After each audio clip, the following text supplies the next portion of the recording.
Here we are once again. Welcome to another episode of Commercial Obsession. We talk about all things commercial strategy in the hospitality industry. And I get to speak with some of our wonderful industry leaders that are really the trailblazers in this commercial space.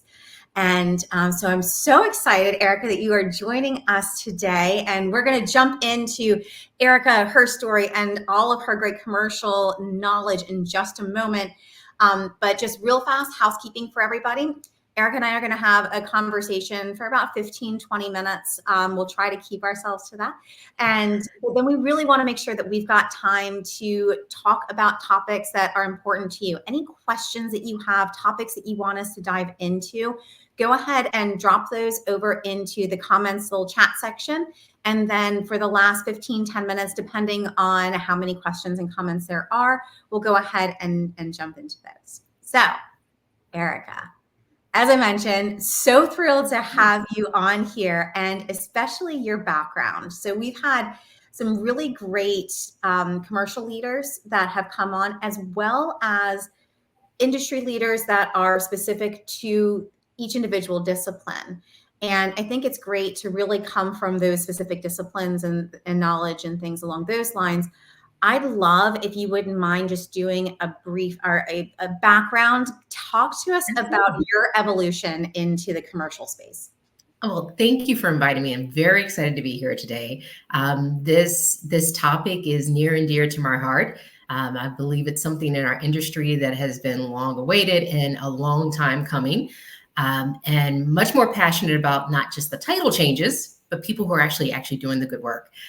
So let me give you a little bit of my background. So as you mentioned, I am overseeing commercial for Crescent Hotels and Resorts. So I'm currently the Senior Vice President of Revenue Strategy. My background, I've been doing this for over 30 years. I actually started with Marriott. I always say I was born and raised in operations. So that's, setting some foundations there, because I actually started in housekeeping, reservations, front office, and then this whole new discipline came into our lives. I wanted to be a general manager at the time, and then there was this thing called revenue management.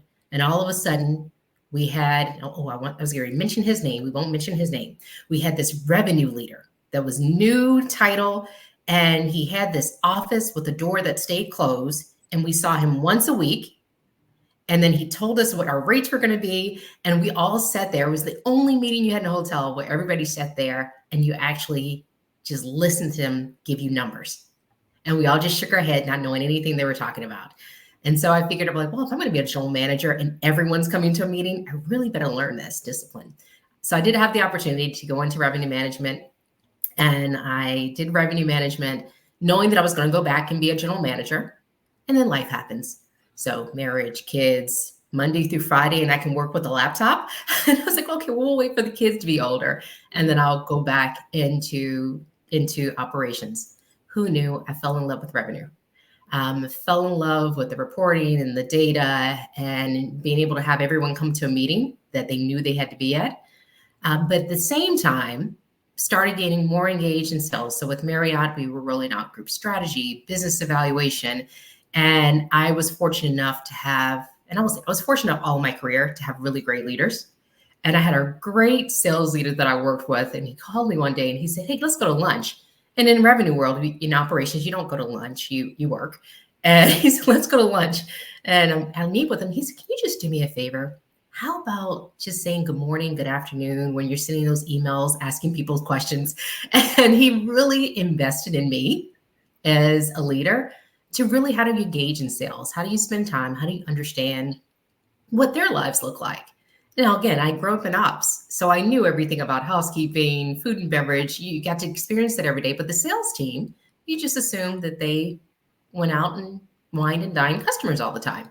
And really, he made me learn that there's more to the story. So now we go into, I led markets in revenue, and we started working with sales leaders. Okay, how do you understand who the right customers are, when to book that business, why we're booking business, what is a sales contract? So I was learning all of this through that time period.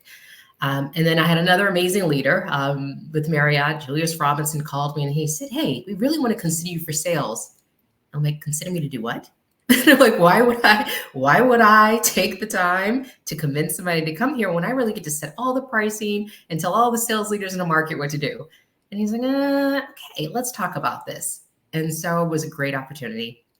I actually went into sales as a director of sales and marketing. Now, in that bio so far, you would have learned that I never said that I was actually a sales leader or sales manager. I went straight to being a director of sales and marketing. But because of that background of having that opportunity to work with so many amazing sales leaders, I could do a contract with the best of them, because they would say, if they were out of office, they were like, hey, can you do me a favor? Can you just cover the office and make sure my team is good? Because you already know what's going on. I'm like, sure, I'll help out. Or, hey, can you look at this contract for us? Because it's really tough and we want to make sure that, sure, I got it. It was just, again, that experience of being in the office, working with that team and becoming a part of the team. So it was natural for me to become a sales leader. And then I actually rolled out Salesforce One for Marriott. Another amazing experience. Yes. And then when I left, joined Kimpton Hotels. So I joined Kimpton Hotels, rolled out area sales for Kimpton Hotels. And then when Kimpton was acquired by IHG, then found another opportunity a few years later for a VP. And that brought me to Crescent Hotels and Resorts. Joined Crescent Hotels and Resorts as a VP of sales. And then there was an opening, and my boss came to me and she said, why are you not applying for this SVP of Revenue? I was like, well, because I'm in sales now. And she's like, well, let's talk about commercial strategy that you keep talking to us about and how we need to evolve to commercial strategy. She's like, well, who better to lead that than someone who's already passionate about both disciplines? And here we are today. We really turned it into that we weren't going to do titles. It was going to be about everybody in the organization changing titles. It really was going to be about everybody in the organization understanding that we're all responsible for revenue. And so in the words of Don Gallagher, she would say, we're interchangeable parts. It doesn't really matter. And so when we're talking to our teams, we're always talking about what is that opportunity, identifying the opportunity, and then who's the best person to lead it. Doesn't really matter who is the first, who has the highest title at the table. But it's, if this is okay, you know what? I know revenue is going to impact this the most. So can you lead that? And then who do you need to support it? And then pull that through every part of the customer journey. And so that brings us here today to talk about commercial strategy. That is so phenomenal. And I love it. We talk a lot of times about the skill sets and the execution of these disciplines and how we overlap them, but the actual people behind them. And you mentioning that we're interchangeable, or as Don, you're quoting Don and saying that, like what a huge I want to say that's also just a very affirming and encouragement. It's a huge encouragement to everybody on their team to know that there isn't one above the other, and to really push them to get to find those places where they're not maybe as strong, to learn from others, and so that they can also be part of that. I absolutely love that. So I also come from the revenue management days. We had our closed offices in the basement of the hotels in DC. I was one of those. I just had my spreadsheets, and that was all that I needed. And but that ability to speak and interact with others in the sales capacity. You unpack that a little bit more. How did the training that you received sales side, how did that make you a better revenue manager? Oh, absolutely. I really embraced the entire discipline, right? So it wasn't, again, I had to understand, let's go back. Before commercial strategy was a thing, strong revenue leaders understood that it's not just about me and just not just about transient. It was about the building blocks. So if you take a look at what customers are really going to impact me, and if I'm at a group hotel, so I had the pleasure of being at group hotel houses in certain parts of my career, I really need to make sure that we're layering in our business. So I had to take the time to understand, let me understand what's going on in the sales world. Think about, like you said, we spend time with Excel spreadsheets. Spreadsheets gave us the data. We typically would have had a sales manager booking business 2 years out. So I really needed to make sure that I had conversations with them, understand how are you booking business, why are you booking the right business, How that made me a better revenue leader was understanding that it was more about managing the rate for the day. If you just manage the rate for the day, you're late to the game. It's much more critical understanding how all the business is layered in at the right time, at the right price. And now we're going to add on today's world with ancillary revenue to make sure that we're touching all of our customers. And you think about, again, having that understanding. And when you say the importance of it, I mean, I say being on property, engaging with the sales managers, understanding that world makes me a better leader today. Because now if I'm saying I oversee revenue, now my team's not always happy with me because I will have them understand Nolan, CVET, and they're like, why do we need to understand this? I'm like, but think about it. When we used to have 3 sources of how business came in, you had your 800 number, you had your direct number, and you had a walk-in. And then that's outside of group sales, right? That's all we had to manage. And I said, but now in today's world, there's so many channels that you need to understand. If I take the time to understand how my business flows in, when I get to my true transient booking window, now I know I'm good. I know that, okay, I know that we've layered all the base we need to layer. And now here are the channels that I directly impact and how I can turn them on and make sure that I'm driving the highest ADR. That's such a significant statement. And I think we've all seen or been part of those conversations of revenue sitting down at the table and going, well, today is September 25th. We're pacing behind for October sales. What can you do for me? And they're going, nothing now. Like, I needed to know this 4 months ago. And to have revenue leaders who understand how to equip and when to equip the sales team with that type of knowledge is so instrumental. So like you're saying, just having that understanding of those booking windows, of those mixes of business, and when you can impact them and who to touch on to impact them. And when you think about now, all the sales systems have BI tools to them. Yeah. I mean, we were in sales that didn't exist. You work with your customer. It was the customer. You work directly with the customer. You didn't have to go in and analyze. And so in today's world, what I tell the revenue leaders, who better to help do that? I want my sales managers out actually selling, touching the customers, making sure we understand how can we build relationships, because once you build those relationships, you don't have to work as hard to get customers into the hotel and get new customers into the hotel. So revenue leaders, plug in, understand your dynamics and BI tools that come along with CVET, Nolan, just to name it, for all of your brand tools. If you can actually put that data into the hands of a sales manager, that makes them smarter and making sure they're responsible for really the business as well. Not just, again, you got to understand the customer, but you got to understand how the customer impacts the business. Let's talk to the salesperson at this point who's trying to grasp commercial, trying to get more into revenue. And sales is a full-time job on its own. So it's like completely understand. And as you mentioned, it's not just shaking hands and kissing babies. Like there's a lot that goes into it. Oh, yeah. But I can't help but, as you're talking and just thinking about experiences myself, the tools and the power that you receive in truly understanding revenue management. Let's talk a little bit about the negotiation power that you have as a salesperson when you're able to think commercially, and especially from that like revenue standpoint. So I'm going to go back before we had all these BI tools. So I came out of revenue directly into it being a sales leader. And so when my sales managers would come into the office and say, all this amazing business they're going to book, I'm like, okay, great. Now let's go back and look at their history. How did they perform? What are they going to bring to the table? Let's look through your contract. Do you have any other business? Let's look at loss turndown. And of course, eyes would glaze over. They were like, I really just came in here to get a rate. And I'm like, oh, well, do you want to just get a rate, or do you want to really be a part of driving the business for this hotel? Love it. And it's because that's 2 separate conversations. And so I actually had my sales managers learn, understand your business. You be the best business leader and be a part of that, right? If you are a Smurf leader, you better be the best one, but you need to understand what that business means. not just the customer relationship.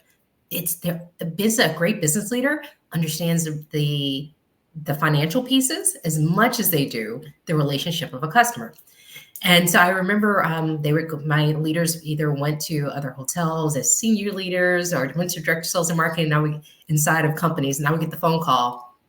They were like, what did you train your sales managers to do? Because they knew their business and they knew how to fight for their goals. Mm-hmm. They knew at every moment where they were, what business was going to book, what the lead time was. Like, you need to be a part of this. What's the lead time for your business? Understanding that lead time of business helps you understand what your productivity goals looks like. And how are you mapping that out? So when it's just like any business leader, when I'm coming into my year, what are my financial goals? And then how am I mapping that out to make sure that I'm maximizing my productivity?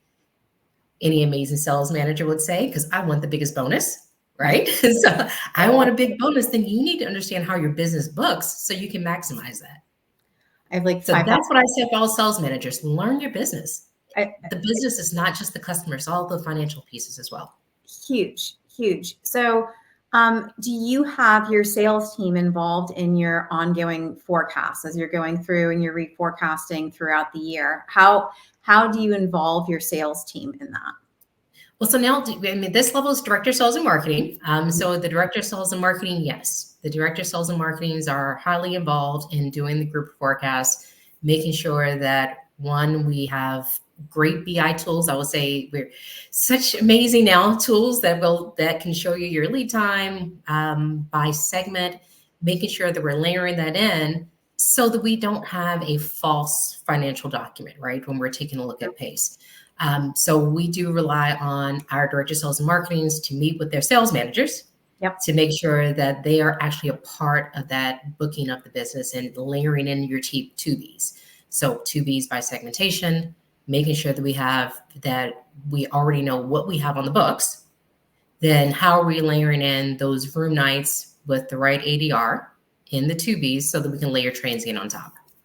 That's great. And I think that is such a great exercise a lot of times for the salespeople to learn that, like you're talking about, that know your business and understand your business. It's a great tool to help grow them in that space and own it, right? They need to own if you're going to commit to certain groups, you're going to commit to a certain production. How are we going to do it? Because the rest of the hotel is depending on that contribution.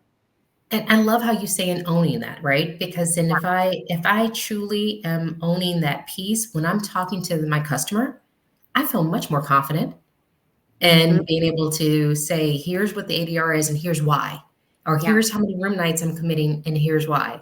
For those managers who are not doing that process, they just don't have that confidence. I'm sure you've probably had this at some point. Well, let me go talk to my revenue manager. I'm like, you said what out loud? You just lost all credibility with your customer. Yes. Yeah. And I'm just going to do a quick time check so we can continue to talk, obviously. Oh my gosh, time goes by so fast. Really fast. Just a reminder, guys, if there's any topics you want us to drill into a little bit, drop those over in the chat, but we'll continue on either way. So another topic that actually just came up recently when we talk about knowing your business, I think on the sales side, as a sales manager, it was always drilled into us. You always ask, are your dates flexible? Are your dates flexible? Are your dates flexible? Right. And especially in a post-COVID world where we may be dealing with meeting planners who maybe aren't as seasoned, right? So a lot of times roles are pulled up and they don't know to even ask that from the beginning. Knowing your business is also knowing how to offer the best things for your potential client, for your potential group, and coming equipped with that. So I think that's another piece that's just recently come up is you don't always have to wait for the customer to say that they have flexible dates to give them a business case as well. So when you start learning how to speak business internally, you also help them speak business when they're going to their group and they're doing their meeting planning. You're so right. And those things go hand in hand. So if I know that my customer has come to me with their needs that don't fit the financial requirements for a certain date, If I know where there's the best fit, then I can just provide that up. And aren't you really the problem solver for your customer when you do that? Absolutely. You save the day. And especially like you were saying in the relationship, Sally Jones, I know you normally have a group that's coming in September, but just wanted to let you know there's a convention that's not coming in October anymore. And I can save you $10,000 on your group. Like you like, to your point, you now just became their best friend, because the meeting planners, to your point, don't necessarily, again, they're just stretched like a lot of other people in most industries. And now you've saved them time. Yeah. You've now come to them with a solution before they even knew that they had a problem. And they Or, trust like I said, they came with what they thought works, and you're educating them on, okay, here's how you can massage that and still have a majority of your needs met if you just make these couple of tweaks, versus just responding to a lead with a yes or no, here's the rate. Exactly. Right? It's taking that time to make sure you're helping them help you. Right. Well, and to that point, I think that is where the topic of AI comes up all the time, right? And I love the phrase, I heard this one time, AI is not going to take anybody's job, but people who know how to use AI will take the job if you don't know how to use it, right? So that's really where it comes in, to your point. If all I'm doing is spitting out rates, yes and no, AI will take that job. But being a business savvy salesperson, that's a different ballgame. So we've already started working in as an organization and building out our AI journey. And I'm calling it the journey just because I want everybody to feel good about it. And we're not going to make everybody love it immediately. That's the sales part. That's it. My sales hat definitely went on. It really is saying, what does adoption look like? There are some things that are going to be very scary, but there's some things that just make your job easier. And it's also helping you meet your customers where they are. I liken it to technology. Hotels don't necessarily have all of the bells and whistles because we were always on a 10-year CapEx plan. And so now people's homes have more technology than we have in hotel guest rooms. Yep. So we're always playing catch up. Well, guess what's going to happen? What's happening with AI? 2025 is going to be a very fast-paced year. And so now we're trying to get our teams ready. We're working with our IT leaders from a Crescent standpoint. What does adoption look like? So that we can make sure that we're giving our teams the right tools to be able to help their customers, right? So it's not a bad thing. We're just helping our customers and meeting them where they are. If they want to make sure that they're going on our website and they can plan out an entire itinerary, then let's give it to them. Right. Why would I fight that? I mean, it's a part of the customer journey. And wow, I actually want to stay at this hotel because they just made my life so much easier. I don't have to sit and go through weeks of planning what my 4-day weekend is going to look like. I went on their website and they had a tool that does it for me. Event managers, same thing. Your customer is already telling you, here's what this is going to look like. Wouldn't it be great that along with my BEOs, I'm also giving them all these options based off of me reading their agenda? And it only took me 30 seconds to do. Yep. I love it. So it's all about, to me, it's all about efficiencies. It's not taking away our jobs. We're still customer facing. We're still that hands. We have somebody in our team that calls it the hugs and loves that are needed. That will never go away. We're hospitality. Absolutely. We're people driven. That doesn't go away, but customers want things faster. Yeah. And we need to be able to provide them in a much more efficient way. The expectations are just phenomenally different. I mean, we're used to, if something takes more than 2 days to ship to me, I'm beside myself. Like, we get very spoiled by our instant gratification. And so to meet customers, like you're saying, in what their expectation is for day-to-day life, for this one-time trip that they may be taking, or just to simplify the business trip that they don't feel like taking, that's a huge difference maker. It's those incremental changes like that. I think the stat was last week, I heard 47% of our customers in the next 5 years are going to have been part of a generation that only grew up with the technology just grew up, period, with technology as their main tool. That's what with cell phones. I mean, I think about my young adult daughters. They didn't get their cell phones until they were in the 6th grade.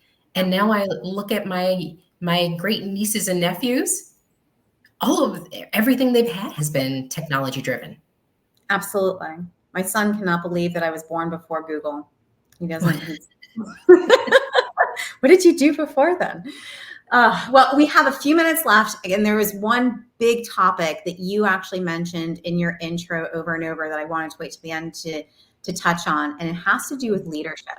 You talked over and over about the impact that these different leaders had on you and your career path.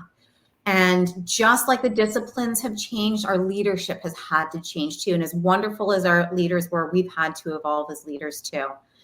Unpack to me right now, as a leader, what does that look like in the commercial space? How do we win? How are we, and how do we gauge our success as commercial leaders?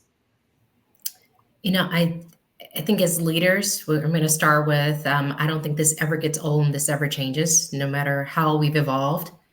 You have to invest in your teams. Yes. And it starts there. You can't really do anything without investing in your teams. And that also requires training, right? If we are not training in our teams to continue to elevate, to learn, and however it's needed, because that's going to look different on everyone's leadership journey. But you can't have expectations that everyone's going to automatically be a commercial leader without that fundamental investment, right? So a revenue leader can't necessarily sit at the table and present like your best sales leader if we haven't invested in presentation skills. Right. If they've only lived in Excel spreadsheets, but if I believe it's called the art of the story. And so if we haven't really taken the time to teach them the art of the story and stop throwing out data, use the data to tell the story. Sales leaders, if we're not investing in them to, you know what, it's not going to be really that hard to learn how to read an Excel spreadsheet, and I probably can train you really quick so you won't be scared of it. Or investing into the right BI tools so that my teams have one source to go to so that we can make them much more efficient and everyone articulate about the same data points. But isn't it daunting if I have to go to 5 different spots to find an answer and I'm completely overwhelmed because it all has analytics in it? But could I make it more visually adaptable to my entire team? That's what I think from a great leader is how are you investing in your team so that they can be commercial leaders, that we're all looking at the same KPIs and we're not pitting each other against each other, that we're all now saying we are all responsible for, you name your 5 most important KPIs versus dividing the team. And each year, again, if one person is only responsible for forecasting and one person is responsible for productivity and one person is responsible for GSS, you're never going to be commercially driven. Mm-hmm. But if you say, here, we're all responsible for this, I guarantee you, everyone's going to be concerned about how we now impact our customers along that customer journey.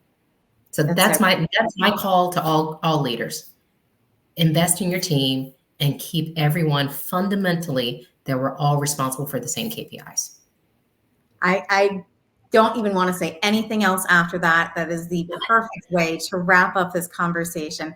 Erica, this has been a joy. Thank you so much for joining us, and continued success for you and the Crescent team. We'll talk to everybody else. Thank you. Thanks. Bye. Bye.